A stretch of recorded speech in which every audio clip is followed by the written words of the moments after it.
Welcome to Matuto Dapat YouTube channel, where math and Bible lessons were discussed. Don't forget to subscribe, like, write the comments, and share. And don't forget to push the bell button for notification. Hello, happy Sunday, and let's continue our discussion on regeneration. Today, we have to discuss the agent used in regeneration. Okay? So, number one agent na ginamit para sa regeneration is the Word of God. In James 1:18 in NIV version, He chose to give us birth through the word of truth, that we might be a kind of first fruit of all He created. So, sabi ni Santiago, no, um, the word of truth give us this birth, okay, bagong kapanganakan, yung identity natin ngayon, no, bilang isang anak. At sabi dito that we might be kind of first fruit of all He created. So, pinakita po dito ng Panginoong Diyos sa atin, mga kapatid, na ikaw at ako, nung ikaw po ay, tawag doon, na nagkaroon ng bagong buhay, na born again, no, gusto ng Lord ay kasama ka doon sa mga tinatawag ng first fruit, no, of all He created. Okay? And because of the word of truth, kaya po tayo nagkaroon ng panibagong buhay. For you have been born again, not of perishable seed, but of imperishable through the living and enduring word of God. Sabi ng 1 Peter 1:23 in NIV version. So, ang pagiging born again sa atin ay hindi natural na kapanganakan ang pinagdaanan doon, kundi because of the Word of God na siyang naging dahilan kaya tayo po ay na-born again. No? But sabi niya ito, not of perishable seed, but of imperishable through the living and enduring Word of God. Dahil sinabi ng Diyos na dapat mo magkaroon ng dapat ikaw ay ma-born again, no? Sabi ng Panginoong Kristo, then ikaw ay ma-born again. Because that is the Word of God na sinusunod natin. Okay? How powerful is the Word of God para sa ating lahat. Na kailangan sumunod tayo doon at maniwala tayo doon. The Holy Spirit creates spiritual life by using God's Word. So, habang tayo nakikinig ng salita ng Diyos, doon tayo po magkaroon ng conversion, no? Yung ating pagiging isang bagong nilalang sa harapan ng Panginoon, isang nilalang na sumusunod ngayon sa utos ng Diyos, it's because we continually hear the Word of God, read the Word of God, study the Word of God. And the Holy Spirit will convict our hearts na magbabago po tayo at mababago po tayo araw-araw. Okay? The proclamation of the gospel, of course, sabi ng 2 Thessalonians chapter 2 verse 13 to 14, but we ought always to thank God for you, brothers and sisters, loved by the Lord, because God chose you as first fruit to be saved through the sanctifying work of the Spirit and through belief in the truth. He called you to this through our gospel, that you might share in the glory of our Lord Jesus Christ. So because of the gospel, we are called to become, okay, a sanctified person, a new person, a justified person. And sabi nga natin, through the gospel, to the sharing of the gospel, we learn about the nature of God and how the Lord protect us and save us and love us. Okay? For I am not ashamed of the gospel, because it is the power of God that brings salvation to everyone who believes, first to the Jew, then to the Gentile. Romans 1 verse 16 in NIV version.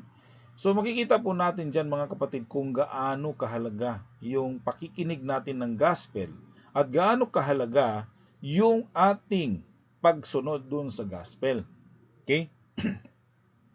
At kung gaano kahalaga din na may mga ngaral sa Ebanghelyo. Kasi po, wala pong mga ngaral, wala pong tao, yung mga tao kasi ay hindi naman nagbabasa ng Biblia ang karamihan, lalo pag wala naiintindihan doon. So, kailangan may mangangaral. Okay? So, faith comes hearing the word of God na siyang dala ng mga tagapagsalita ng salita ng Diyos. So, dapat may magsasalita, may mangangaral para may makakarinig at may magbago ang buhay. Okay? By sharing the gospel, God gives people new life.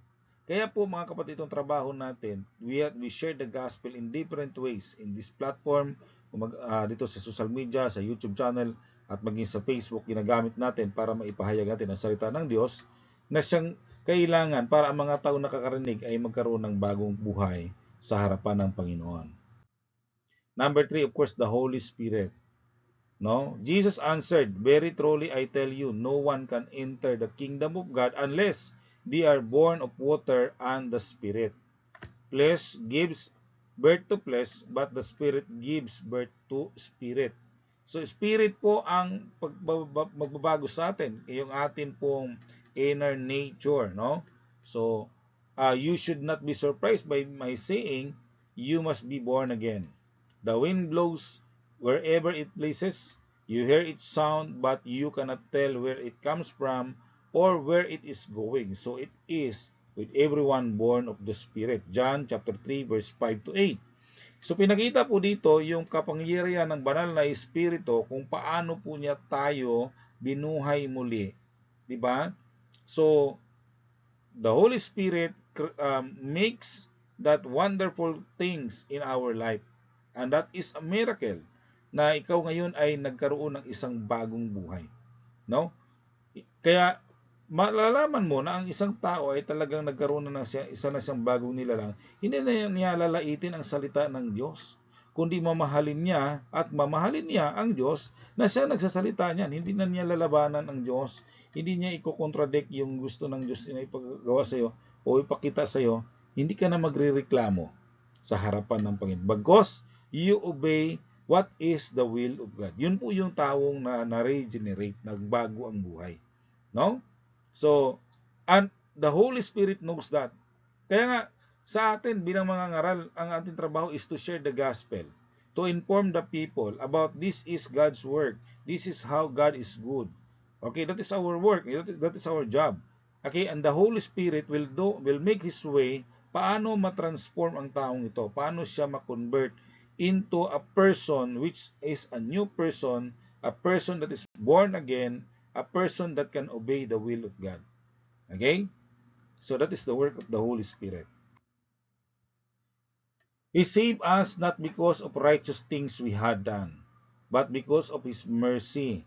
He saved us through the washing of rebirth and renewal by the Holy Spirit, whom He poured out on us generously through Jesus Christ our Savior. Titus chapter 3 verse 5 to 6. Nakita po natin dyan na sabi nga dito, He saved us through the washing of rebirth and renewal by the Holy Spirit. So the Holy Spirit works in our inner person. Okay? Para yung ating spirit makakonect doon sa Kanya. Kasi ang tao may katawan, may kaluluwa, mayroong espiritu at ang Holy Spirit, yung kinukunik niya yung spirit na mayroon tayo, so that yun din ang magkukunik doon sa soul natin na siya mag-react doon sa katawan natin. 'Di ba? Magre-response yung ating body because of the soul na mayroon sa loob ng katawan natin and because of the spirit na outside o nandoon sa loob din na siya magko-control din doon sa soul, no? So ang Holy Spirit ang magkaroon ng pagbabago doon. Siya ang gagawa ng pagbabago doon sa espiritu mo. Kaya maintindihan mo ngayon ang Word of God, no? Habang babasahin mo ang salita ng Diyos, maintindihan mo siya kasi ang Holy Spirit ang magdidictate sa iyo doon through your spirit, no? Kaya kung hindi mo naintindihan, hingin mo sa banal na Espiritu Santo na maintindihan mo. Okay? So kailangan mabago yung ating buong pagkatao spiritually, no?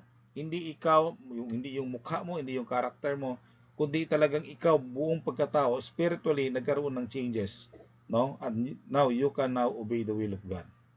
Without the work of the Holy Spirit, regeneration is impossible. Totoo po 'yan, no? Kung walang ginawa ang banal na espiritu doon sa atin, wala ring mangyayari. kahit basa ka ng basa ng Biblia, hindi mo maintindihan. No? Kahit punta ka ng simbahan, pag walang pagkilos ng banal na espiritu doon sa buhay mo, wala ka rin maintindihan. So hindi ka rin magbabago. But because the Holy Spirit works in us, in our heart, in our mind, in our soul and spirit, everything ginagawa ng banal na Espiritu Santo, din doon po magkaroon ng tinatawag nating regeneration ng isang tao. Okay, number 4, the Lord Jesus Christ's death and resurrection. Jesus Christ is the giver of eternal life and the foundation of the new birth. Of course, di ba?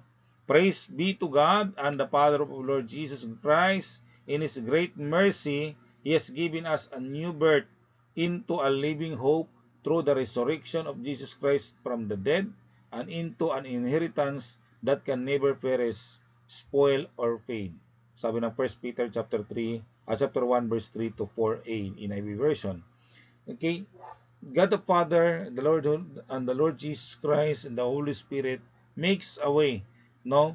So sa pamagitan ng kamatayan ni Kristo at sa kanyang pagkabuhay muli, na ibig sabihin nagkaroon po dito ng katuparan na mga taong namatay na kumikilala kay Kristo magkaroon din ng buhay na walang hanggan, no? So because of this, sabi nito,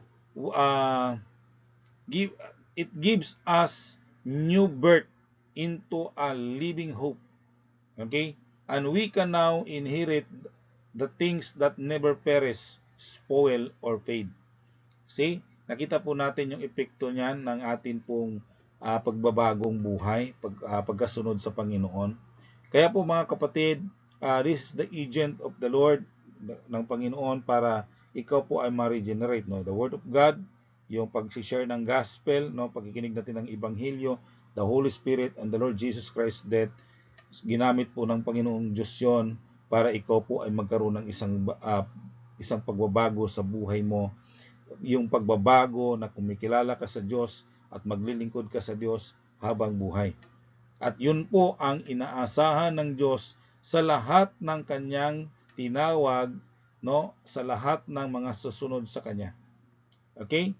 So, yun lang po. Let us pray. Father God, maraming salamat sa mensaheng amin na pakinggan. Nalangin ko na ito'y maunawaan ng lahat, Panginoon. Saan man makarating ang video ito, nawa ang lahat ng nakikinig ito ay iyong pagpapalain. Bigyan mo sila ng understanding, knowledge, and wisdom upang ito'y kanilang malakaran at patuloy ka naming mapurihan sa buhay na ito, Ama. Salamat po, Ama, sa inyong karangalan kapurihan sa pangalan ng Panginoong Hesukristo. Amen.